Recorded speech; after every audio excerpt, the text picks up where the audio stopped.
नमस्कार। आज मैं बरकल विधानसभा के अनखेर क्षेत्र में आया हुआ हूँ। यहाँ देखे बीजेपी के प्रत्याशी दिनेश अदलेखा जी, यूनियन मिनिस्टर कृष्णपाल गुर्जर जी अनखीर में सभाएं कर रहे हैं। देखे यहाँ पे किस तरह से माता बहनें, बुजुर्ग साथी, सारे के सारे नौजवान साथी यहाँ पे मौजूद हैं। लाखों की संख्या में यहाँ पे क्राउड मौजूद है। आपको चारों तरफ दिख रहा होगा जिस तरह से नौजवान और बुजुर्ग साथी का समर्थन मिल रहा है दिनेश अदलेखा को।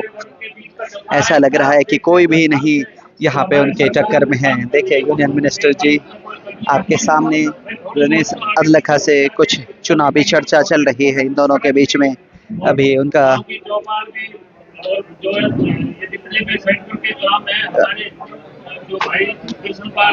आइए सुनते हैं कृष्णपाल गुर्जर के द्वारा किए गए कार्यों को बता रहे हैं पार्टी के कार्यकर्ता। नरेंद्र मोदी जी देश का नाम आज बहुत ऊंचे कर दिया उन्होंने, जो है ना पूरे विश्व में उनके नाम का डंका बज रहा है। और मैं ज्यादा नहीं बोलते हैं क्योंकि समय भी कम है, तो अपने नेताजी हैं भाई अदलेखा जी से अनुरोध करूंगा कि वो आए। इससे पूर्व यहाँ पे मंत्री सीमा तिरका जी थी भाजपा के लिए।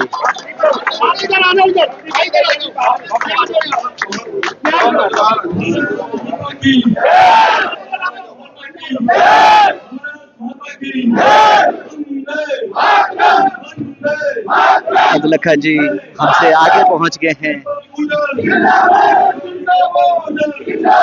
अदलेखा जी को सुनेंगे, उनके विचार बरकल विधानसभा के लिए किस टाइप के उनके विचार हैं।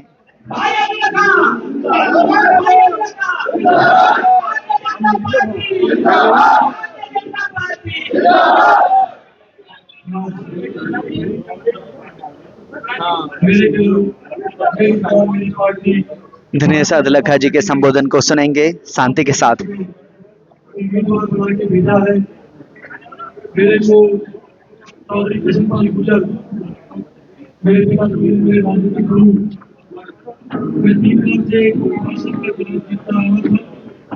लगातार मैंने जीता, मेरी पार्टी ने मुझसे विश्वास जताया। मेरे राजनीतिक गुरु चौधरी कृष्णपाल गुर्जर मेरी पैरवी करके कौन आदमी चुनाव में किस तरीके से काम कर पाएगा, नियम से काम कर पाएगा, तो चौधरी कृष्णपाल गुर्जर को मेरी मदद मांगी। और ये मेरी नहीं, आपकी सरदारी की सबकी टिकट है। देखिए अनखीर सरदारी को समर्पित करते हुए अदलेखा जी अपने टिकट को। मैं तो आपके बीच में चौधरी कृष्णपाल गुर्जर जी एक सेवादारी के रूप में मुझे लेकर आए हैं। मेरा काम है जैसे नगर निगम में भाषण का काम पहले करता था, ऐसे विधायक बनने के बाद भी आपके गांवों का काम, शहर का काम उसी रूप में मेरा काम रहेगा।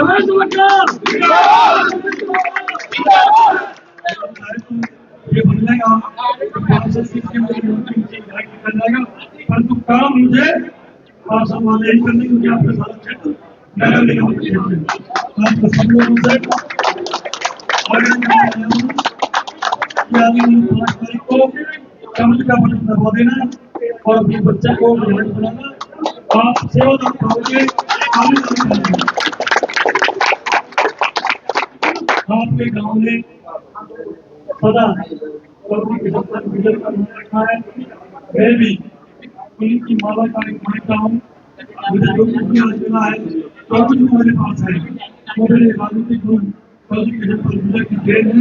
आप सब लोगों का हाथ जोड़ करके आगे के मांगता हूँ कि आप मेरी मदद करें। देखिए किस तरह से अनखीर के सरदारी से अदलेखा जी वोट मांगते हुए दिखाई दे रहे हैं। कार्यकर्ताओं का जोश देखें किस तरीके से बुलंदियों पे आपको दिखाई दे जाएगा।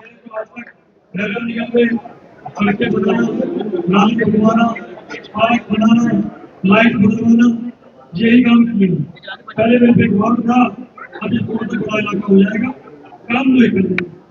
तो आप इस बात से निश्चित रहो, काम के मामले में 1% जनता बुक करियो, रोड, पानी, सीवर तक ऐसी सफाई बुक करियो।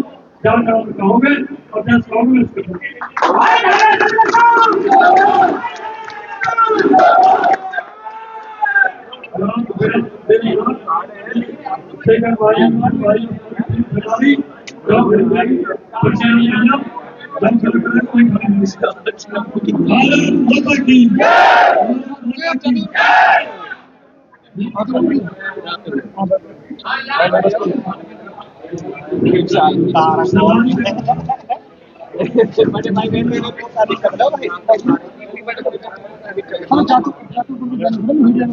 शक्ति का प्रणाम।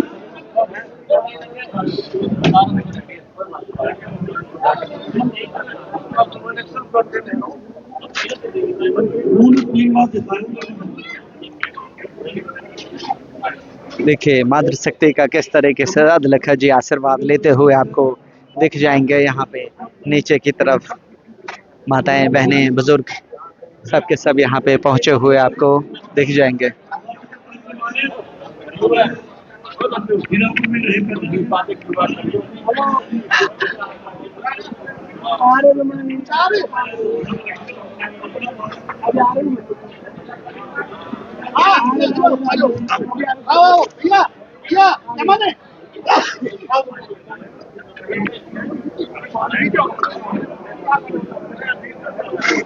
देखिए यूनियन मिनिस्टर यशपाल गुर्जर जी भी अब निकल रहे हैं खिड़की सभा से। हालांकि उन्होंने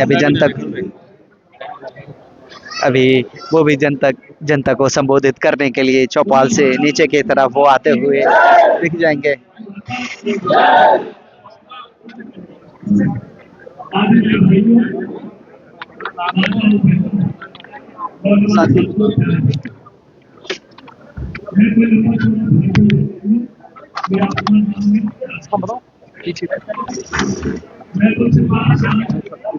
इधर आ छोटा सा भाई से यशपाल गुर्जर जी को सुनेंगे। यशपाल गुर्जर मैं अपने छोटे भाई नरेश आराधना के लिए आपसे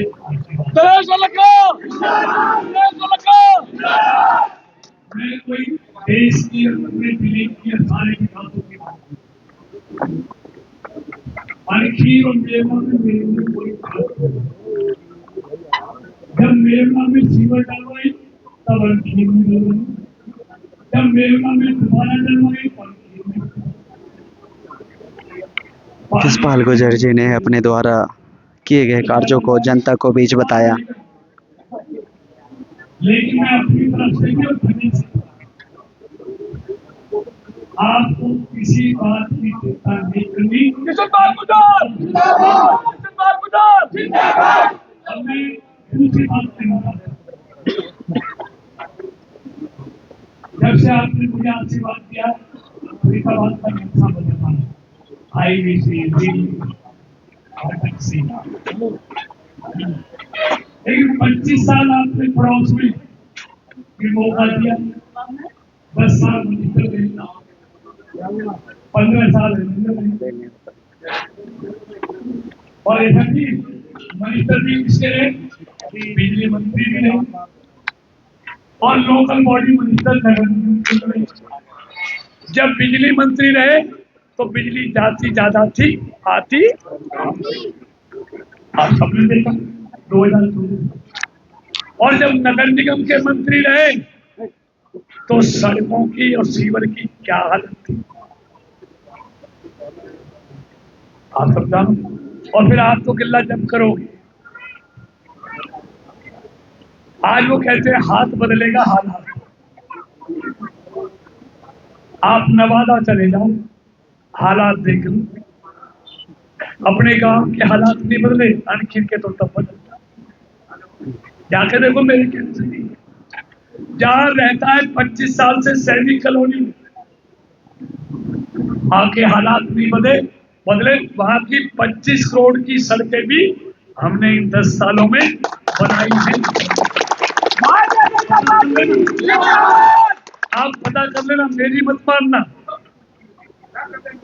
जो 25 साल में जो कुछ नहीं कर पाए, अब क्या करेंगे?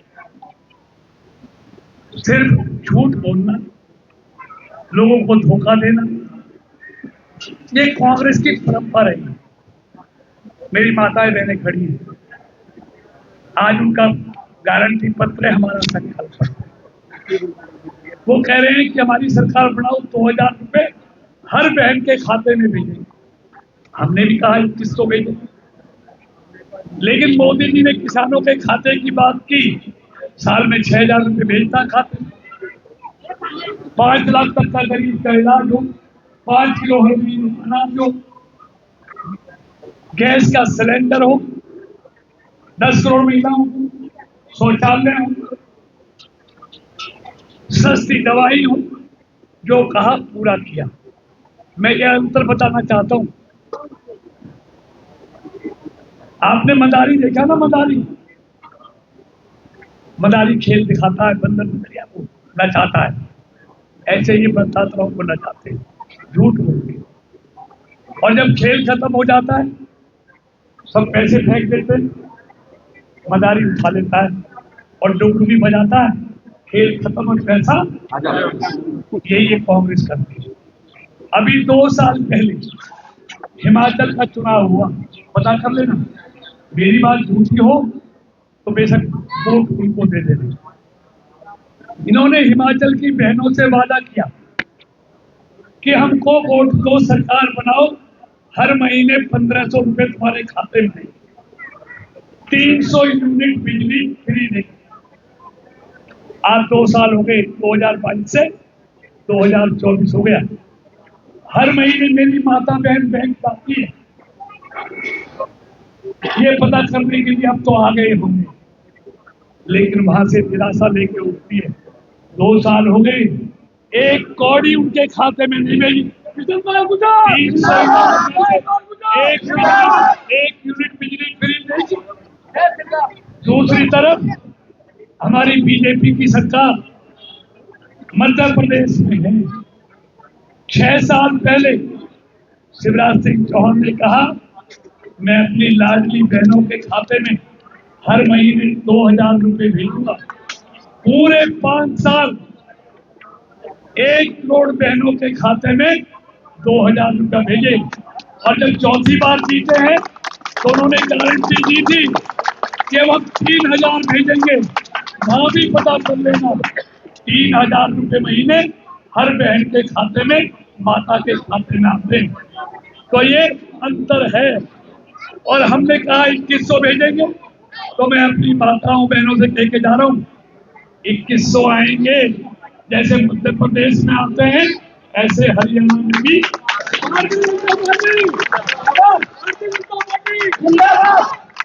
लेकिन कांग्रेस कुछ नहीं देने वाली। उन्होंने हिमाचल में नहीं दिया, तेलंगाना में नहीं दिया, कर्नाटक में नहीं दिया, बल्कि और उल्टा कर दिया। चुनाव जीतते ही पेट्रोल और डीजल पे वैट बढ़ा दिया। 3 रुपए डीजल और 3 रुपए पेट्रोल। सारे देश में अगर सबसे कहीं महंगा है तो एक कांग्रेस की जहां सरकार है वहां। इसलिए मैं निवेदन करने आया हूं, जैसे मोदी जी तीसरे टर्म में भारत को तीसरे नंबर का देश बनाएंगे, मैं कह के जा रहा हूं, अपनी तीसरी पारी में फरीदाबाद से गुड़गांव मेट्रो भी चलाऊंगा, से मेट्रो ले जाऊंगा। और अभी अगर आपको लेटर चाहिए सैंक्शन, तो विकास शुक्ला से ले लेना। आपने दिल्ली में बिजली जाती नहीं ना कभी भी, बॉम्बे भी नहीं जाती, और मोदी जी का क्षेत्र बनारस से वहां भी नहीं जाती। क्यों नहीं जाती? वहां उन्होंने ना पोल छोड़े, ना तार छोड़े, सारी बिजली अंडरग्राउंड जमीन के अंदर कर दी। मैंने भी अभी 4 महीने पहले में बिजली मंत्री था साथ में, मैंने 2800 करोड़ रुपए फरीदाबाद के शहरी क्षेत्र के लिए, जो शहरों में गांव भी आते हैं, 50 गांव आते हैं, और सारा शहर और सारी इंडस्ट्री, आपको चुनाव खत्म होते ही डीपीआर बन गई है, टेंडर लगेगा 2026 तक। 24 है, टाइम लगता है डालने में। फरीदाबाद में आपको ना कहीं तार नजर आएगा, ना कहीं पोल नजर आएगा, सारी होगी। फिर कितनी बारिश आना, कितनी आंधी आना, ना तार टूटेगा, ना पोल गिरेगा, ना पेड़ टूटेगा, तो बिजली जाएगी नहीं, तो पानी भी 24 घंटे आएगा। ये इंतजाम भी मैं अपने फरीदाबाद के लिए कर रहा हूँ। सारे रेलवे स्टेशन मैंने एयरपोर्ट जैसे बना रहा हूँ। नोएडा से जोड़ दिया, जेवर से जोड़ दिया, ग्रेटर नोएडा से जोड़ दिया। और अब मैं अनखीर वालों को खास तौर से बता रहा हूँ, सैनिक कॉलोनी से लेके और बड़कल चौक तक ये जो एफएनजी पास कराया ना, फरीदाबाद, नोएडा, गाजियाबाद, ये वहीं से, ये बड़कल में बड़ा जाम लगता है ना, पूरा एलिवेटेड करा दिया, डीपीआर बन गई। ये अनखीर भी एलिवेटेड होगा, अनखीर भी। और जो बड़कल का चौक है, वहां इसको चौक की तरह स्लिप रोड होगा, कोई जाम नहीं होगा, सीधा अम्बा हॉस्पिटल जाओगे। अनखीर से 10 मिनट सुई लगा लेना, आपको नोएडा पहुंचाऊंगा और 30 मिनट में गाजियाबाद। इस हाईवे को देखो, दिल्ली बड़ोदरा को देखो, बनके तैयार हो रहा। जेवर वाला तेजी से चल रहा है, मझावली वाला 10-20 दिन की बात रह गई, वो ग्रेटर नोएडा जोड़ेगा, एफएनजी नोएडा जोड़ेगी।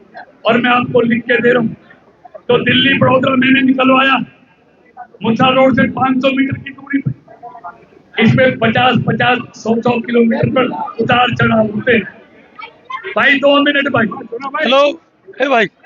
लेकिन मैंने अपने फरीदाबाद के लिए इसमें 6 उतार चढ़ाव शहर में ही बनवाए हैं कि दूर ना जाना पड़े। मेरे फरीदाबाद के लोग भाई ऊपर चढ़ जाए, 28 से, 29 से, 8 से, 7 से, 62 से, 65 से, सबसे ऊपर चढ़ जाएंगे। और एक बार दिल्ली बड़ोदरा में चढ़ जाना, फिर आप आगरा जाना चाहो तो उस पर पहुंच जाओगे ताज पे। आप जयपुर जाना चाहो 2.5 घंटा, रणथंबोर 3 घंटे, कोटा 4 घंटे, बॉम्बे 10 घंटे, मेरठ 1 घंटा, गाजियाबाद 40 मिनट, हरिद्वार 2.5 घंटे, देहरादून 2.5 घंटे, चंडीगढ़ 2.5 घंटे, माता वैष्णो देवी 6.5 घंटे। मतलब मेरा कहने का मतलब है, मैंने फरीदाबाद को इस हाईवे से सारे देश से जोड़ दिया है। इस पे चढ़ जाना और कहीं भी नहीं। मैं और सारी बात में एक बात कह के समझ, सराय खोजा से लेके और करबन बॉर्डर, होटल बॉर्डर तक, कोसी बॉर्डर तक, जितने भी रेलवे फाटक हैं, सब पर मैंने या तो रेलवे अंडरपास से देवला में बना, या रेलवे ओवरब्रिज, आप सिया जाते हो, अंडरपास में जाते हो ना, एक भी फाटक नहीं छोड़ा। सब पर मैंने पुल मंजूर करा के काम शुरू करा दिया। कोई फाटक मेरी लोकसभा में आपको नहीं मिलेगा, 1 मिनट भी आपको रेलवे लाइन पर रुकना नहीं पड़ेगा। देश बहुत तेजी से आगे बढ़ा, लेकिन मित्रों अंत में इतना कहते हुए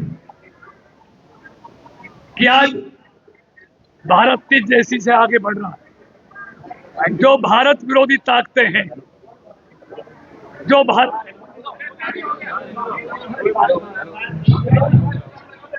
भारत विरोधी ताकतें, चीन है, पाकिस्तान है या हिंदुस्तान के अंदर, उनको ये भारत की तरक्की पसंद नहीं आई कि भारत अभी 5वें नंबर पे आया है 2027 में। अभी तो उसी इंग्लैंड को पीछे छोड़ा जिसने 100 साल भारत पे राज किया, आज वो भारत से पीछे चला गया। अभी 2027 तक ये दुनिया के अर्थशास्त्री कह रहे हैं, सारी एजेंसी कह रही है कि भारत जर्मनी और जापान को भी पीछे छोड़ते हुए दुनिया की तीसरी ताकत बनने जा रही है। लेकिन भारत विरोधी लोगों को ये पसंद नहीं, इसलिए वो भारत में अराजकता का माहौल पैदा करना चाहते हैं। कभी भारत को बांग्लादेश बनाना चाहते हैं, कभी रेलवे लाइनों पर गैस सिलेंडर, बड़े बड़े पत्थर, मतलब मोदी सरकार को बदनाम करने के लिए। और राहुल गांधी अपनी काबिलियत पर नहीं, अखिलेश के सहारे से, फारूक अब्दुल्ला के सहारे से, डीएमके के सहारे से, ऐसे तमाम आप पार्टी के सहारे से विपक्ष का नेता इतने दिनों के बाद बना। लेकिन मित्रों, कैसी भाषा बोलता है जो कनाडा में बैठा हुआ खालिस्तान समर्थक बोलता है, वही राहुल गांधी अमेरिका में बोलता है। क्या कहता है कि भारत में सिखों को कड़ा पहनने के लिए, पगड़ी लगाने के लिए, गुरुद्वारा जाने के लिए इजाजत लेनी पड़ती है। क्या ऐसा माहौल भारत में है? तो क्या फर्क है उन खालिस्तान समर्थकों में और इस राहुल गांधी में? यही नहीं मित्रों, यहाँ कहता है आरक्षण समाप्त हो जाएंगे, वहां कहता है कांग्रेस आ जाएगी तो आरक्षण समाप्त कर देगा। सबसे बड़ी बात, कश्मीर में किस पार्टी से मिलकर चुनाव लड़ रहा है? फारूक अब्दुल्ला से, जिसने अपने घोषणा पत्र में कहा हमारी सरकार बनेगी तो 370 फिर लागू करेंगे, कश्मीर में फिर से 2 झंडे फहराएंगे, और यही नहीं, आतंकवादियों को जेलों से छोड़ेंगे, पत्थरबाजों को नौकरी देंगे। मेरा कहने का मतलब है, अरे राहुल, तेरा मोदी से विरोध हो सकता है क्योंकि 3 बार मोदी ने तुझको हराया, तो मोदी से विरोध तो समझ में आता है, लेकिन मोदी विरोध के कारण तू देश के खिलाफ बोल रहा, एक कहाँ का अन्याय है। और इसलिए मैं कहना चाहता हूँ राहुल जी, मुझे लगता है बालक बुद्धि में तुमने मोदी को हटाने की जिद में ऐसा लगता है कांग्रेस को मिटाने का फैसला कर लिया। अभी तुम ऐसी बातें बोल रहे हो। मित्रों, अंत में इतना कहते हुए, एक ये विपक्ष का नेता है, एक विपक्ष का नेता अटल बिहारी वाजपेयी था। जब नरसिंह की सरकार, याद करो जरा, इतिहास में जाओ, 27 फरवरी 1994 जब जिनेवा में संयुक्त राष्ट्र सुरक्षा परिषद की मीटिंग हो रही थी, पाकिस्तान उसमें कश्मीर में मानव अधिकारों के हनन का प्रस्ताव लेके आया था कि कश्मीर में भारत सरकार ज्यादती कर रही है, ये प्रस्ताव लेके आया था। नरसिंह राव जी ने अटल जी को बुलाया था, कहा अटल जी, भारत की इज्जत का सवाल है, वो इज्जत तुम्हें जनेवा जाना है, भारत का पक्ष मजबूती से रखना। अटल जी ने बगैर पार्टी देखे, देश पहले पार्टी पीछे, जनेवा गए, भारत के पक्ष में दलीलें दी, भारत का पक्ष मजबूती से रखा, वो प्रस्ताव गिरा, पाकिस्तान हारा, भारत जीता। एक अटल बिहारी वाजपेयी, उस भाजपा का नेता जिसके लिए देश पहले है, पार्टी बाद में है, और एक कांग्रेस का विपक्ष का नेता जो पार्टी के लिए देश के खिलाफ अनगढ़ बातें, झूठा प्रचार, भारत की बदनामी कर रहा है। इसलिए मैं निवेदन करने आया, सवाल धनेश का और कृष्ण पाल का नहीं, सवाल देश का है, सवाल ईमानदारी का है, बढ़ते हुए भारत का है, विकसित भारत का है, तीसरी ताकत बनाने का है। इसलिए मुझे उम्मीद और भरोसा है, जैसा आशीर्वाद अभी 4 महीने आपने मुझे दिया था, ये धनेश मेरा छोटा भाई है, ये नगर निगम में 3 बार से पार्षद है, 1 बार मैं आज दोनों वक्त मिल रहे हैं। मैं कह के जा रहा हूँ, नगर निगम से अगर कोई काम ले सकता है तो अकेला धनेश।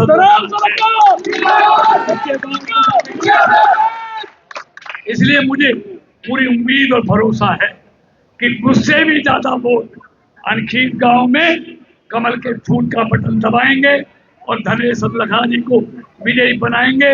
यही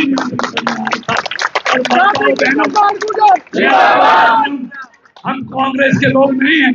लोकसभा में इन्होंने कहा था कि कांग्रेस का बटन दबाओ, खटाखट 8,500 हर महीने मिलता, कहीं 8,500 मैं कह के जा रहा हूँ, बीजेपी की सरकार आएगी, जैसे 1000 से 3000 पेंशन की, आपकी पेंशन भी बढ़ेगी और हर बहन के खाते में हर महीने 2100 रुपए भी आएंगे।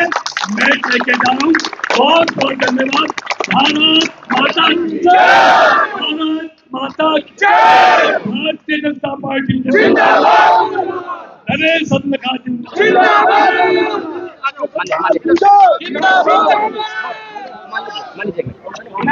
अदलखा जी, कुछ सवाल हमारे भी हैं। जैसा आपने एमसीएफ में काम किया, कैसे उसी तरह से वैसा ही विकास आप बड़कल में भी करेंगे? देखिए, जब मैं पार्षद था तो एक छोटा एरिया था मेरे पास, अब बड़ा एरिया हो गया, मुझे काम तो उतना ही करना है। तो आपके ऐसा आप अपना विजन बताइए कि ऐसा क्या 5 काम करेंगे जो आने वाले टाइम में बड़कल विधानसभा के लिए सबसे पहले बड़कल में सफाई है, सीवर का काम है, अच्छे से लाइटिंग का सिस्टम वो होना चाहिए। से बात करने के लिए आगामी इलेक्शन के लिए आपको ढेर सारी शुभकामनाएं। जैसा कि आपने देखा, गणेश अदलखा जी थे जो भाजपा के कैंडिडेट बड़कल विधानसभा से थे। TI News 18 Ankhir, Faridabad.